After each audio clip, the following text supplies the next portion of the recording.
Talking about enlightenment is a notoriously difficult thing to do. There are certain problems that naturally arise with any such attempt at discourse. One of those problems is that enlightenment has to do with ultimate reality, and ultimate reality is necessarily non-dualistic. But consciousness primarily functions within the dual, so it's quite difficult for us to speak about or even think about non-duality. It's difficult, but it's not impossible. Another problem that arises is that the waters of this discourse have been greatly muddied by various authors who, whilst well-meaning, nevertheless didn't really have a clue what they were talking about, or mistook certain experiences for enlightenment and wrote about those experiences. This is particularly true in the Theosophical and New Age movements. There's a grand library out there containing many pages of falsely conceived notions about enlightenment. And so it makes it difficult for a person to sort the wheat from the chaff. But the main problem that arises in any discussion of enlightenment is that enlightenment is explicitly about the absence of the ego, the transcendence of the ego.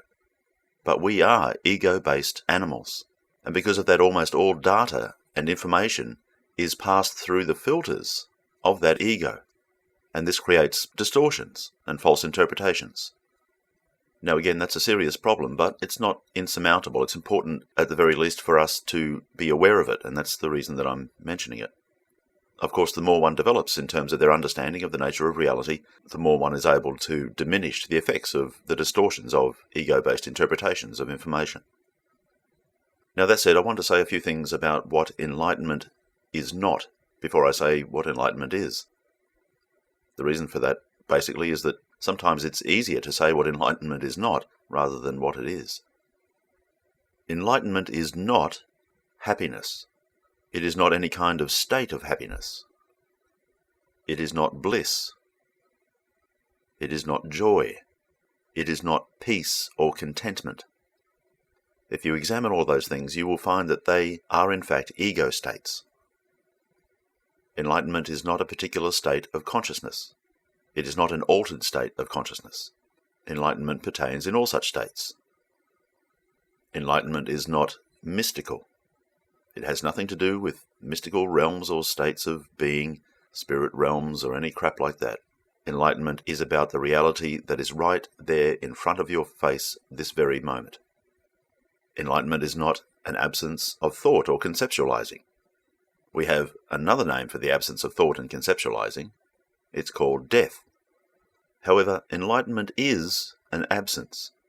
It's the absence of delusion. It's the absence of false notions about the nature of reality and existence and self, etc. If you like, to put it more poetically, it's seeing the nature of reality through true eyes, through undistorted vision. It's a state of affairs where such delusions cease to arise. Now, I mentioned the transcendence of ego earlier. The reason I did this is because such delusions actually arise from the nature and functioning of the ego itself. So, put very simply, enlightenment is simply the absence of delusion, but with one small addition or qualification. It also involves a conscious awareness of the nature of reality. Without that addition and qualification, enlightenment doesn't really mean much of anything. If we were to limit our notion of enlightenment as simply the absence of delusion, or a state where delusions cease to arise, then things like rocks and babies and ferrets would be in an enlightened condition, and that's just nonsensical. If you were to conceive of a pristine world devoid of human consciousness, do you think it would make any sense at all to refer to that as enlightened? No, it wouldn't make a lick of sense.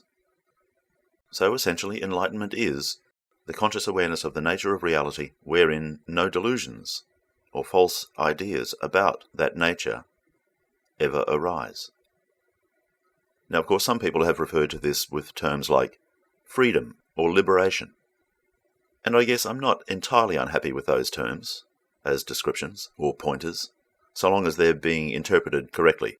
If they're interpreted as a self that is experiencing a feeling of freedom or liberation, then they are completely wrong.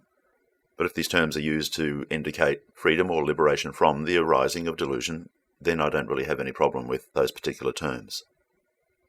So there you have it in a nutshell. Enlightenment is the absence of delusion. Bye for now from Men of the Infinite.